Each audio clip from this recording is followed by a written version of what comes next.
Hello दोस्तों, स्वागत है आपका हमारे यूट्यूब चैनल में। दोस्तों, आज अनुपमा सीरियल में जैसे ही सीरियल स्टार्ट होता है, तुरंत यहाँ पर अनुपमा बता रही होती है पराग कोठारी को कि कैसे अनु की रसोई भले आज छोटी सी है, लेकिन वो बहुत जल्द ही बहुत बड़ी बिजनेस में बदलने वाली है, क्योंकि पहले वो एक ठेले से शुरू करी थी और आज वो क्लाउड किचन तक पहुंच गई है अकेले ही दम पर।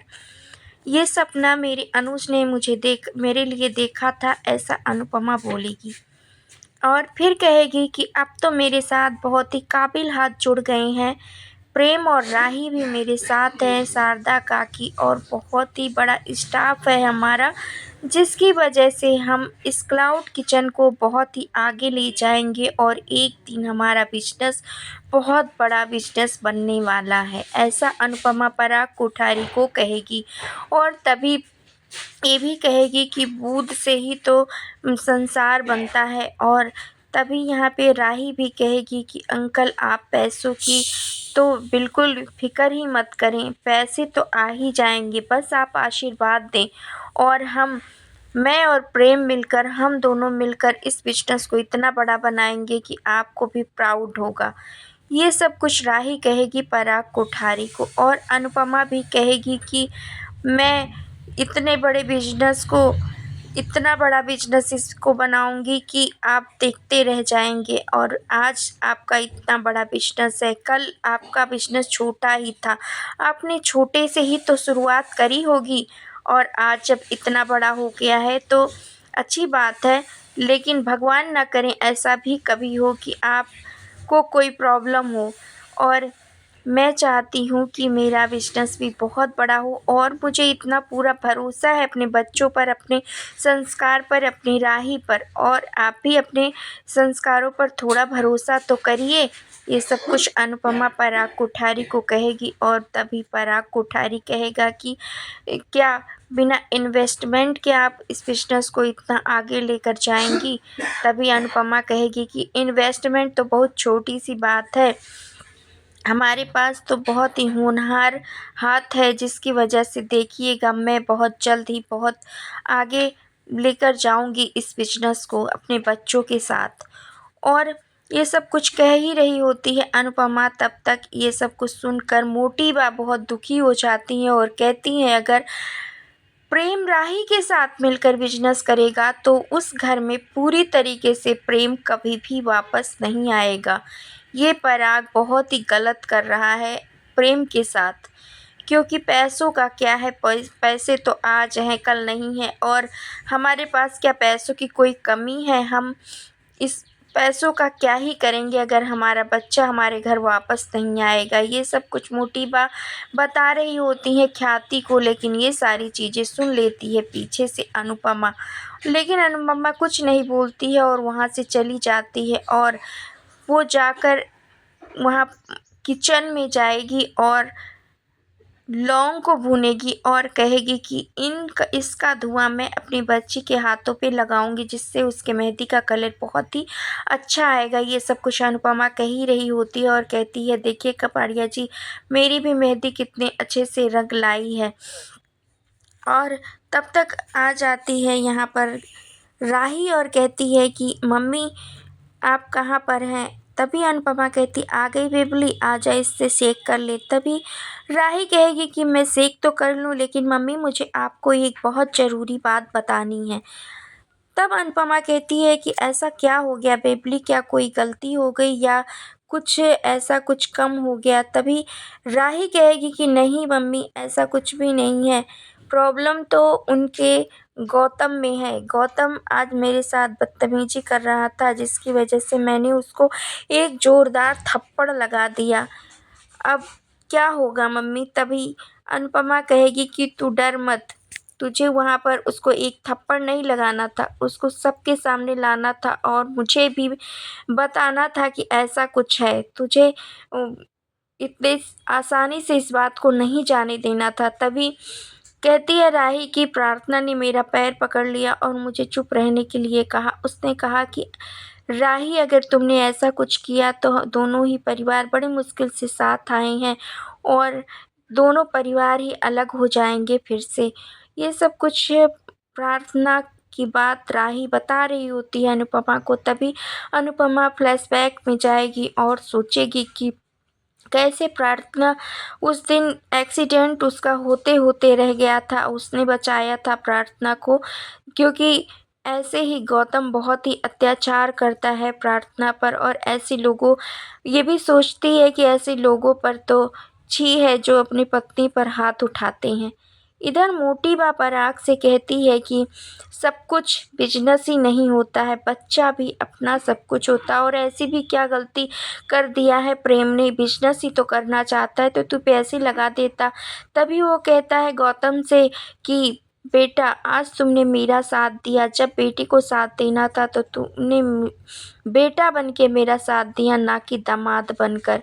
ये सब कुछ पराग गौतम को कहता है और गौतम बहुत ही यहाँ पर खुश होता है और सोचता है कि अब तो प्रार्थना और राही दोनों ही मेरे हाथ की कठपुतली बन चुकी हैं। ये सब कुछ सोचकर बहुत खुश होता है और पराग यहाँ पर कहता है कि उन दोनों पर बहुत अच्छे से नज़र रखो, उनको कोई इन्वेस्टर नहीं मिलना चाहिए। आज बहुत ही गारंटी दिया है अनुपमा जी ने, अब देखते हैं कैसे उनका बिजनेस आगे बढ़ता है। और इधर राही और अनुपमा बात कर रही होती है। अनुपमा कहती है, राही को ये समझाती है कि ऐसे घरों में लड़कियां यही सोचकर चुप रह जाती हैं कि बचपन से उनको यही सिखाया जाता है कि कभी भी मर्दों की गलती नहीं होती, गलती हमेशा औरतों की होती है। अगर घर टूटता है तो औरतों की वजह से टूटता है। और ये सब कुछ अनुपमा बता रही होती है राही को, और ये इतना भी समझाती है कि किसी भी तरीके से उस घर में जहाँ गौतम जैसे लोग रहते हैं ना, वहाँ पर बहुत चौकन्ना रहने की ज़रूरत है बेबली। तभी यहाँ पर राही कहती है कि होगी कोई मजबूरी प्रार्थना की, लेकिन मेरी मजबूरी नहीं है।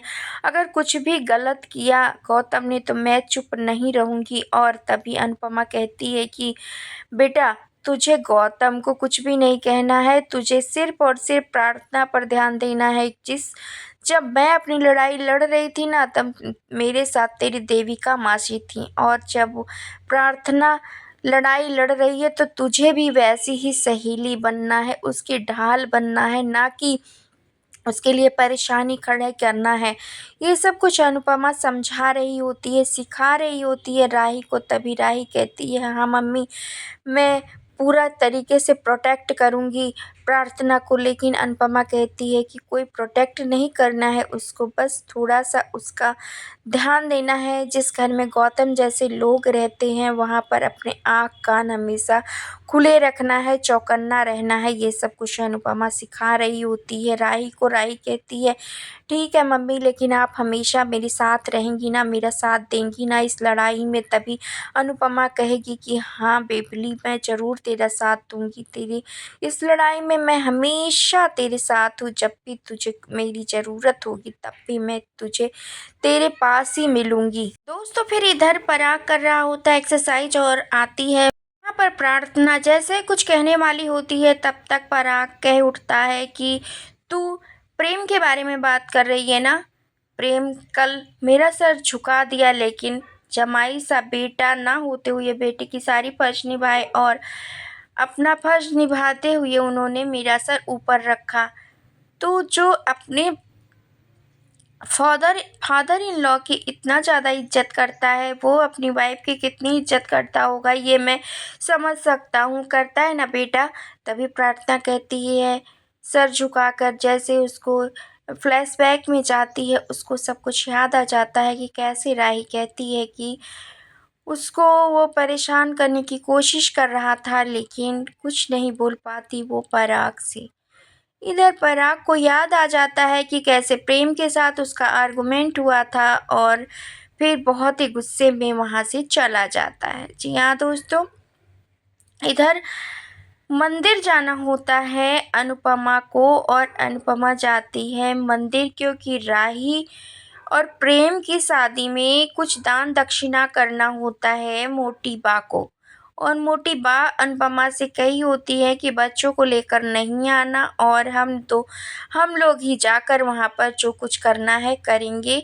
और ये ज़िम्मेदारी तुम्हारे ऊपर है। और इधर अनुपमा नहीं लेकर जाती है किसी को, और वो और बापूजी और इधर से गौतम और पराग ये लोग ही जाते हैं। और उधर से अनुपमा जैसे ही आती है तुरंत यही सबसे पहले कहती है, अब बापूजी नहीं आए, मैंने बच्चों को इसलिए नहीं बुलाया क्योंकि यहाँ बच्चों का कोई काम नहीं था।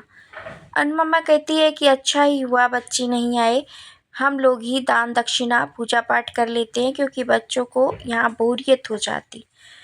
इधर सभी लोग बैचलर पार्टी की तैयारी कर रहे होते हैं और एक दूसरे को ये बता रहे होते हैं कि हम अच्छे से बैचलर पार्टी कर रहे हैं, और राही ये कहती है कि हम अच्छे से कर रहे हैं। दोनों एक दूसरे को यही बताने की कोशिश कर रहे होते हैं कि हम एक दूसरे से ही बहुत अच्छा कर रहे हैं।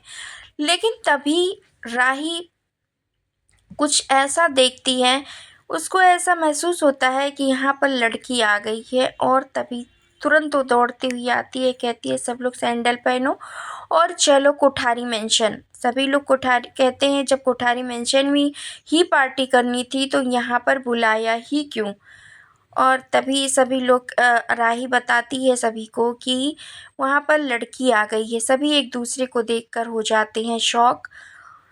दोस्तों, यहाँ पर आने वाले प्रोमो में आपको कल ये भी दिखाई देने वाला है कि राही सबको लेकर वहाँ पर जब पहुँच जाती है तो प्रेम कहता है राही बेबी को बुरा लगा, और क्योंकि वो देखती है कि जो लड़की देख रही होती है वो कोई और नहीं लड़का होता है, लड़का ही लड़की बनकर डांस कर रहा होता है उन लोगों की बैचलर पार्टी में। ये सब कुछ देखकर राही शॉक रह जाती है। सभी लोग उसको देखकर हंसते हैं और फिर सभी लोग एक दूसरे के साथ फिर वहाँ पर एंजॉय करते हैं। पहले तो राही का खूब ही मजाक बनता है, फिर अनुपमा वहाँ पर आ जाती है और यहाँ तक कि राही तो कहती है कि मैं तुमसे अब शादी नहीं कर सकती, सब कुछ कहने वाली होती है। तब तक वो लड़के को देख लेती है कि वो लड़की नहीं वो लड़का है। सब हंसते हैं और उसका खूब मजाक उड़ाते हैं। वेल दोस्तों, आने वाला एपिसोड देखने के लिए आप लोग कितने एक्साइटेड हैं?